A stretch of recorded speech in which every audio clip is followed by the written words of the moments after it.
তাওয়াক্কালতু আলাল্লাহ। তাওয়াক্কুল করে চলা কি সত্যিই কষ্টের? মনে হয় না।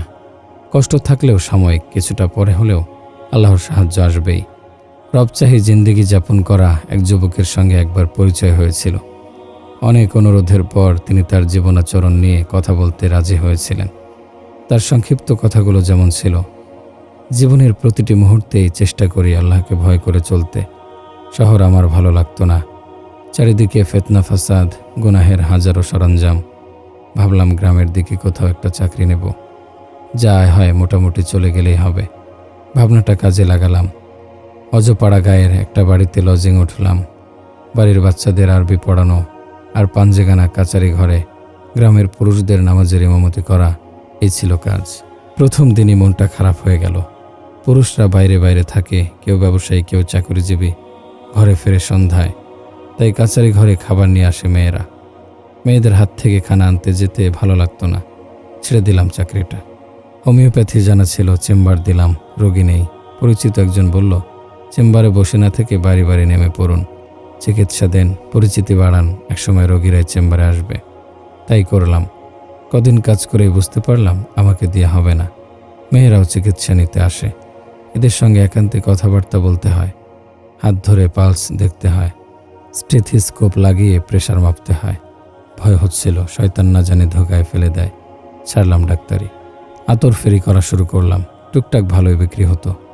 একদিন কেউ একজন বলল, কিছু কিছু সুগন্ধিতে অ্যালকোহল থাকে, কোনটা আসল কোনটা নকল বোঝা মুশকিল। আসলে আমি সম্পূর্ণ হালাল উপায়ে গুনাহমুক্ত কোনো কিছু করতে চেয়েছিলাম। মুবাহ বিষয়গুলো এড়িয়ে যেতে চাইছিলাম। সন্দেহ আছে এমন কোনো কাজই করার ইচ্ছা ছিল না। অতএব ছাড়লাম আতরের ব্যবসাও। আচার বানানো শিখেছিলাম অনেক আগে, এবার সেটা দিয়ে উপার্জনের চেষ্টা শুরু করলাম। সুস্বাদু আচার, যেই খেত খুব প্রশংসা করত। একদিন একটা ঘটনা ঘটল। কারখানায় লেবাররা কাজ করছিল, আমার বানানো আচার কিনল। খেতে খেতে বলল, আপনি না বললেন তেঁতুলের আচার? এতে বড় এর বেঁচে এলো কীভাবে?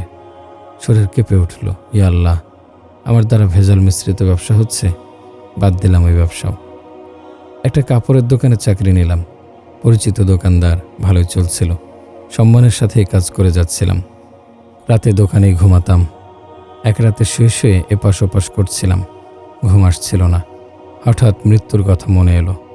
এও ভাবনা হলো, এত এত মালের মধ্যে থেকে যদি আমার মৃত্যু হয়, কি হাসর হবে আমার।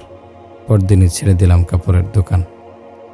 আল্লাহকে খুব করে বললাম, হে আল্লাহ, আমার জন্য যেটা উত্তম সেটা দান করুন। ক্ষতিকর উপার্জন ব্যবস্থা থেকে হেফাজত করুন। ডাক এলো একটা মাদ্রাসা থেকে। ঢাকাতেই অনার্সের ছাত্র ছিলাম আমি। মাদ্রাসার জেনারেল ক্লাসগুলোর দায়িত্ব পেলাম। সম্মানজনক এই পেশায় এসে দারুণ লাগছিল। দিনের খেদমতের পাশাপাশি নিজের আমল আখলাকও ঠিক রাখতে পারছিলাম। মন বলছিল, এটাই তোমার জন্য উত্তম উপার্জন ব্যবস্থা, চালিয়ে যাও।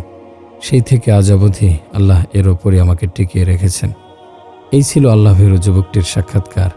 তাকওয়া আর তাওয়াক্কুল কাকে বলে? সুবহানাল্লাহ। আর আমাদের অবস্থা কত করুণ। ব্যবসা একটা হলেই হলো, পয়সা উপার্জনই যেন বড় কথা। তার আবার হালাল হারাম কি?